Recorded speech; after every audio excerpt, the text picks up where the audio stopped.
Por que a Rússia historicamente é uma nação tão anticatólica? Assim que o Putin ordenou a invasão da Ucrânia, o arcebispo católico ucraniano Boris Kuchak disse que a ocupação russa da Ucrânia trará, sem dúvida, uma perseguição à Igreja Católica e provavelmente exigirá o martírio dos fiéis. Isso porque, diz ele, nos últimos 200 anos, portanto, muito antes de haver comunismo soviético, cada vez que os russos tomavam alguma província da Ucrânia, eles procuravam levar a Igreja Católica à extinção lá. Então, se você quer entender por que os russos são tão anticatólicos, porque essas atitudes deles não eram feitas só contra os ucranianos, mas contra todos os lugares onde haviam católicos e acabavam sendo conquistados pela Rússia, deixa o seu like e me acompanha no vídeo de hoje. Salve Maria, meus caros! Eu vou lembrar muito brevemente algumas coisas que eu expliquei no vídeo sobre a história dos ucranianos. Quem viu vai relembrar e aprender melhor, quem não viu vai entender esse com essa breve introdução. Os russos e ucranianos têm a origem comum, que é da civilização do Rus de Kiev, que se converteu em 988 à religião católica, de acordo com os ritos e tradições da Igreja grega oriental, mas era uma nação integrada à cristandade medieval. Quando, em 1054, o patriarca de Constantinopla se separa de Roma no grande cisma do Oriente, as consequências vão demorar muito para repercutir no Rus, que vai continuar como uma civilização florescente até a sua destruição pelos mongóis em 1240. E no outro vídeo eu então expliquei que as regiões que nos séculos 14 e 15 foram sendo libertas dos mongóis pelos lituanos deram origem à atual Ucrânia e Bielorrússia como nações mais próximas do Ocidente e mais abertas à ação da Igreja Católica.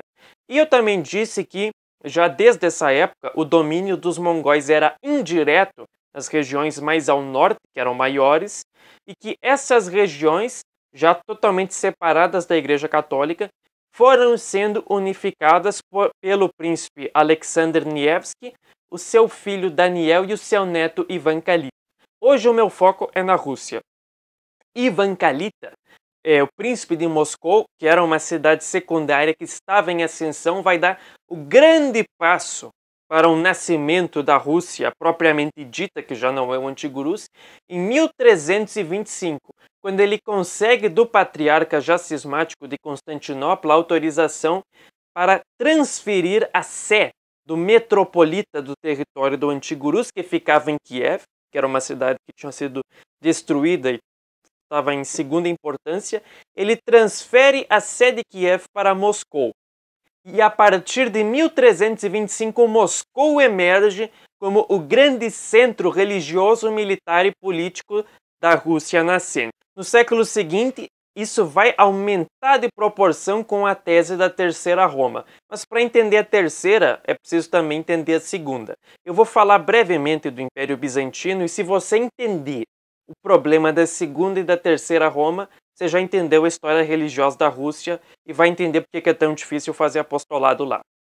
Depois que o imperador romano Constantino se converteu à religião católica e a cidade de Roma já estava num processo de decadência, ele ordena a construção de uma cidade na Ásia Menor que vai ser Constantinopla, que seria então a nova capital do império e que estava ali no território de uma diocese comum. Em pouco tempo, Constantinopla vai ser elevada a um patriarcado com supremacia de honra sobre os outros patriarcas do Oriente e vai tentar disputar de igual para igual a autoridade em face do Papa. O diferencial de Constantinopla é de que lá estava situado o Basileus, que é o imperador. E o Império Bizantino vai ter uma concepção de que eles são a única civilização do mundo. Eles, que estavam ali nas regiões da Grécia, seriam os únicos herdeiros da tradição, do pensamento e da filosofia grega e, ao mesmo tempo, tinham continuado e prolongado a vocação perpétua, milenar do Império Romano. Resultado, a única forma verdadeira de cultura é greco-romana, a única civilização do mundo é o Império Bizantino, cujo imperador Basileus é também o guardião da ortodoxia, da fé verdadeira. E quando nós vamos ter aquelas disputas do patriarca de Constantinopla com o Papa de Roma, vão ser, em última análise, disputas do Basileus de Constantinopla manobrando o patriarca em face do Papa de Roma e uma disputa do Estado, do Império, em face da Igreja e do Papado. Os bizantinos vão ter a concepção de que Roma foi grande, mas Roma já decaiu, porque a cidade de Roma, a partir do século IV, V e VI, vai ser invadida por bárbaros, vai ter muito menos população, vai decair, vai ficar pobre, mas lá estava o Papa. Os bizantinos ficavam cada vez mais ricos e poderosos, e então davam a entender o seguinte: Roma foi grande, agora toda a vocação e o poder passa para a segunda Roma, que é Constantinopla. O cisma de 1054 vai ser causado exclusivamente por motivos políticos, com justificativas fúteis até. Quando, em 1453, Constantinopla é completamente destruída, conquistada pelos turcos maometanos, ao invés dos gregos, que já estavam tão anticatólicos ao ponto de proclamarem que eles preferiam o turbante do sultão do que a tiara do Papa, ao invés de reconhecer a queda de Constantinopla como um castigo pelo cisma e pelo orgulho, os gregos se voltam para a Rússia, que estava debaixo da jurisdição do patriarca, e vão elaborar a doutrina da Terceira Roma. Essa doutrina vai dar a entender que todas as prerrogativas e privilégios do Império Santo de Constantinopla passaram para a Rússia, e vai se consagrar quando o último imperador de Constantinopla, Constantinos Paleologos, morreu durante o cerco. A herdeira legítima do trono era a sobrinha dele, Zoé Paleologos, e ela então se casa com o grão-príncipe de Moscou, Ivan III. A partir daí, o príncipe de Moscou adota o título de Tsar, porque ele é o César, ele é o imperador desse Império Santo, único império verdadeiramente cristão na concepção deles, que é a Terceira Roma, a Rússia. E aí se estabelece um messianismo da Rússia como nação santa, nação consagrada, que vai ser célebre, por exemplo, nas palavras do monge Filoteus. A Santa Igreja Apostólica, a Igreja do teu reino, brilha mais clara do que o sol. Tu és o único chefe verdadeiramente cristão sob o céu. Roma caiu 2 vezes, mas a Terceira Roma está firme e nunca haverá uma quarta. Ou seja, Moscou é erigida como Terceira Roma, como sede do Império Cristão, o único do mundo, porque eles consideram os latinos hereges por motivos também ridículos e fúteis, e de que a Rússia é a nação consagrada cujo representante máximo, autoridade máxima, não é o líder da igreja, mas é o Tsar, que é o imperador da Rússia, e de que ele deve expandir o seu império assim como o reino de Deus deve se expandir pela terra. Então, o russo necessariamente deve ser ligado à igreja dita ortodoxa russa, e a igreja e o Estado vão se tornar uma coisa só. E se em Constantinopla os imperadores já eram adeptos do césaropapismo, ou seja, da interferência contínua em assuntos da igreja, na Rússia isso vai ser ilimitado. Porque já no século seguinte à queda de Constantinopla, em 1589, o czar da Rússia, Boris Godunov, vai obter do patriarca grego de que ele conceda em elevar Moscou a um patriarcado autônomo. E você pensa, então a igreja russa ficou mais forte. Não, ela até ficou mais fraca, porque aí as últimas ligações dela com Constantinopla vão ser puramente pro forma, e todo o poder da igreja vai ficar nas mãos do czar. Sabe por quê? Porque o czar da Rússia escolhe quem vai ser o patriarca, o czar da Rússia pode depor o patriarca se ele quiser, assim como eles já faziam com os metropolitas. E nesse mesmo contexto, nós vamos ter naquelas terras que tinham sido libertas pelos lituanos e estavam com os poloneses agora, a União de Brest, onde vários bispos da Igreja Ortodoxa Ucraniana entram em plena comunhão com o Vaticano, que são os ditos uniatas, os orientais que estão em comunhão com Roma. E desde o início, a ideia de um uniata na Rússia, em várias também regiões onde há influência dessa igreja cismática, vão ser odiados, vão ser considerados como Judas. Muitas pessoas do povo vão dizer uniata com tanto desprezo como alguém que diga um filho de Judas, porque ele está traindo o Império Cristão, está traindo o pai da pátria, que é o Tsar, está traindo a sua raça, que é a russa. Então, é uma igreja nacional. No período do Ancien Regime, nós vamos ter um novo passo ainda de controle absoluto do Tsar sobre a Igreja Russa, que é em 1721, Pedro o Grande, o Tsar, ele aboliu o Patriarcado de Moscou e estabeleceu o Santo Sínodo, que era um órgão de bispos apontados por ele, que juntamente com observadores imperiais nomeados por ele, inclusive militares, deveriam emitir decisões sobre o governo da igreja na Rússia, que as decisões poderiam ser vetadas por ele. Então, o Tsar é o chefe supremo da igreja na Rússia. E quando, nas décadas seguintes, os russos vão começar a se expandir em terras onde haviam católicos, eles iniciam a perseguição visando a destruição da igreja católica, a imposição da igreja russa como consequência necessária do governo do Estado russo, porque são uma coisa só. E se você já está gostando desse vídeo e quer entender mais sobre história católica, já clica no botão de inscrever-se, que toda semana eu tenho novos vídeos para lhe ajudar. Então, quando a tsarina da Rússia, Catarina Grande, por volta da década de 1770, conquistou dos poloneses várias terras onde estavam os uniatas da Ucrânia e de Bielorrússia, ela determina uma perseguição onde os padres vão sendo presos e obrigados, sob tortura ou então deportados, a assinarem declarações de submissão com Moscou, entrarem em cisma com Roma e se submeterem à autoridade da Igreja Russa, que é controlada pelo Estado. Então nós vamos ter mais de 145 mosteiros de São Basílio na Ucrânia e Bielorrússia que vão passar para o controle dos cismáticos e dioceses inteiras também. E mais ou menos 20 anos depois, ainda no governo de Catarina, vai ocorrer em 1793 e depois 95 a segunda e a terceira partições da Polônia. A Polônia é riscada do mapa e ela prepara então o projeto de estabelecer uma igreja nacional cismática em relação a Roma na Polônia e submissa à Rússia. Só que ela vai morrer nesse meio tempo e vai ter que prestar contas a Deus.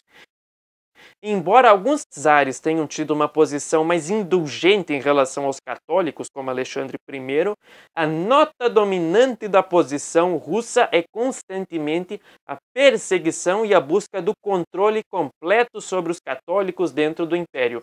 É o que eles vão fazer no período da Primeira Guerra Mundial, quando vão ocupar Galícia, que é uma região católica de ucranianos e poloneses que era dominada pela causa da Áustria, e vão procurar fomentar o cisma de todos os modos. Mas como a igreja russa preza pela forma, pela arte, pela música, mas não tem conteúdo, não tem algo firme para resistir em face do processo revolucionário do mundo moderno, ela cai juntamente com a queda da monarquia do Tsar em 1917, e os comunistas de Lenin começam uma perseguição contra todas as religiões, católicos, ortodoxos e qualquer outra. E assim, todas as religiões vão sendo proibidas até o momento da invasão nazista em 1941, quando Joseph Stalin, um dos maiores genocidas de todos os tempos também, ele libera apenas a Igreja Ortodoxa Russa para que os padres voltem do exílio na Sibéria e passem a pregar uma guerra santa contra os nazistas. A partir daí, nós temos o embrião do novo nacionalismo russo, que é o nacionalismo soviético. Se abandonou a retórica internacionalista pura e simples do Lenin e se procurou restaurar um messianismo, se falou dos generais, o Suvorov e outros, que combateram historicamente em prol do Tsar, e da igreja dita ortodoxa russa para levar adiante essa bandeira de um império soviético. Eu nem preciso dizer que todo o controle da igreja dita ortodoxa ficou nas mãos dos comunistas e da KGB, que era o grande Estado dentro do Estado da Rússia. Os padres eram escolhidos, os futuros seminaristas, entre aqueles convictamente comunistas e membros da KGB, e a Igreja Russa ficou completamente um departamento um prolongamento da KGB e do Partido Comunista. E depois da Segunda Guerra Mundial, quando os soviéticos ocupam toda a região da Ucrânia, por exemplo, regiões da Romênia, eles começam o grande momento de destruir por completo a Igreja Católica nesses países. Então eles vão, em 1946, realizar o Sínodo de Lvov, onde eles vão obrigar todos os padres católicos ucranianos a assinarem declarações de submissão ao Patriarcado de Moscou. Os padres que se recusam a isso são presos e mandados para a Sibéria. E todo o poder, vamos dizer, do que seria católico, vai sendo entregue para os padres que fazem então esse acordo e vão passar para a jurisdição de Moscou. E o verdadeiro santo Yosef Slipy, cardeal católico uniata ucraniano, vai ser preso por 8 anos e mandado para a Sibéria para fazer trabalhos forçados. As pontas do dedo vão congelar, ele vai ser espancado, vamos dizer, quebravam a mão dele. Aí paravam, vamos dizer, esperavam ele se curar, espancavam de novo, quebravam o braço. Porque não é para matar, é para quebrar a resistência dele e obrigar ele a assinar a submissão ao patriarcado stalinista de Moscou. Medidas assim vão ser tomadas na Ucrânia, vão ser tomadas na Romênia, onde se tinha mais ou menos 1.500.000 católicos, tanto latinos quanto uniatas, e todos eles, os comunistas, vão se aproveitar desse sentimento anticatólico, antirromano, que já estava difuso na mentalidade russa, para destruir a Igreja Católica nesses países. É bom lembrar, esse anticatolicismo russo é tão forte, você tem hoje pessoas católicas que dizem, você tem que estudar alta cultura para ficar inteligente, como se você ler uma lista determinada de 15 livros fosse lhe dar automaticamente sabedoria. Você tem que ler Tolstói, procurador do Santo Sínodo, tem que ler o Dostoiévski. Quando você lê romances como O Idiota, do Dostoiévski, você tem um dos personagens que vai falar, mas que é a posição do Dostoiévski, de que a Igreja Católica é pior que o ateísmo. O ateísmo nega Deus e a Igreja Católica apresenta um Cristo falso. Uma igreja jurídica, uma igreja sem piedade, uma igreja que procura ser um prolongamento do Império Romano do Ocidente. É a mesma hipocrisia de Lenin. Acuse-os daquilo que você faz. Então não me venham com essa história de que o católico vai tirar proveito lendo as coisas de Dostoiévski, desses autores. Não percam tempo com isso. Inclusive, na Romênia, muitos padres católicos, além de presos, torturados, ficarem sem dormir, eles vão ser drogados para assinarem declarações de submissão ao Patriarcado de Moscou. E aqueles que depois rejeitam essas assinaturas pro forma, inúteis, vão ser presos e também deportados. E o cardeal Slipy ficou 18 anos na Sibéria, continuamente preso, espancado, torturado, isolado, até que por pressão do Vaticano e do Ocidente, em 63, ele é liberto como um confessor da fé católica, alguém que preferiu a tortura do que se submeter a esse patriarcado ilegítimo stalinista de Moscou. Nada mudou profundamente na vida russa de 1991 até hoje. A União Soviética foi dissolvida, mas a vida profunda da Rússia, o poder interno da KGB, já com outro nome, conseguiu sobreviver, como Estado dentro do Estado, sobreviveu à dissolução da União. E os padres que eram comunistas, que eram membros da KGB, continuam até hoje. Os seminaristas formados por eles. Então você tem agora um grande hipócrita como o patriarca Kirill, que chora lágrimas de crocodilo dizendo rezemos pelos ucranianos e pelos russos, e também solta declarações ansioso pelo momento em que a igreja dita ortodoxa da Ucrânia, que é autônoma, volte completamente para a jurisdição do patriarcado stalinista de Moscou. Então, eu leio agora as palavras, de novo, do arcebispo católico ucraniano Boris Kuchak, quando ele foi perguntado por um jornalista por que os russos são tão hostis contra os católicos. Ele diz o seguinte: uma razão fundamental é que a Igreja Católica é a Igreja Universal, e um regime autoritário ou totalitário quer o controle total. E o controle total sobre uma comunidade que tem ligação com Roma, e uma rede internacional de relacionamento, esse controle total não pode ser instituído. Assim, apenas a identidade universal da Igreja Católica é um incômodo para os ditadores. E mais, a Igreja Católica tem uma doutrina social muito bem desenvolvida. É difícil limitar o ensinamento da Igreja Católica apenas à esfera privada, como é possível fazer na Igreja Ortodoxa Russa. Assim, a Igreja Ortodoxa nos tempos soviéticos podia funcionar, mas não podia pregar. Não podia ensinar os jovens, não podia catequizar. Você podia ir e rezar em particular na igreja.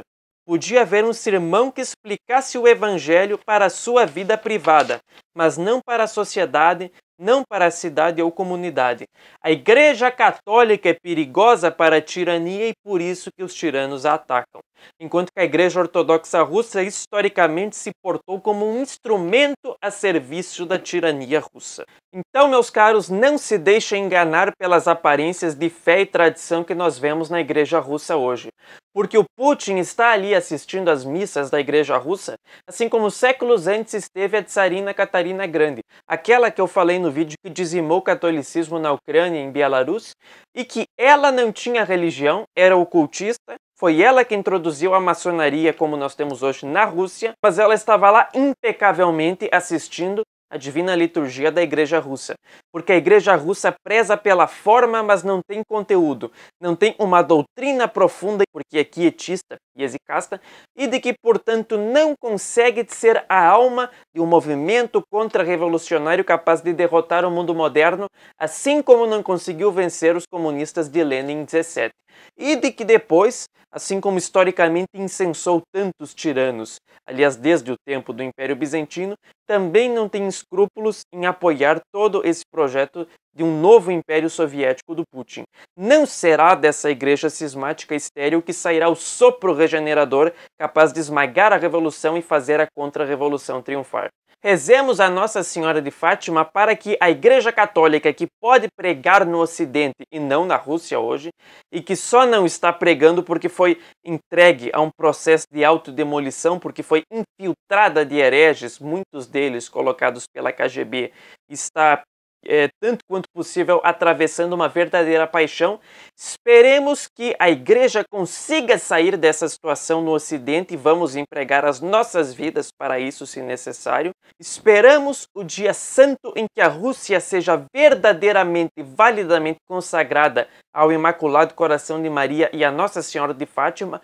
Pare de espalhar os seus erros, que já são muito mais profundos e mais inteligentes que o comunismo, que esse novo nacionalismo russo, e consiga cumprir a sua vocação extraordinária para cumprir tudo aquilo que Deus esperava quando São Vladimir de Kiev foi batizado há mais de 1000 anos. Deus os abençoe e salve Maria Imaculada.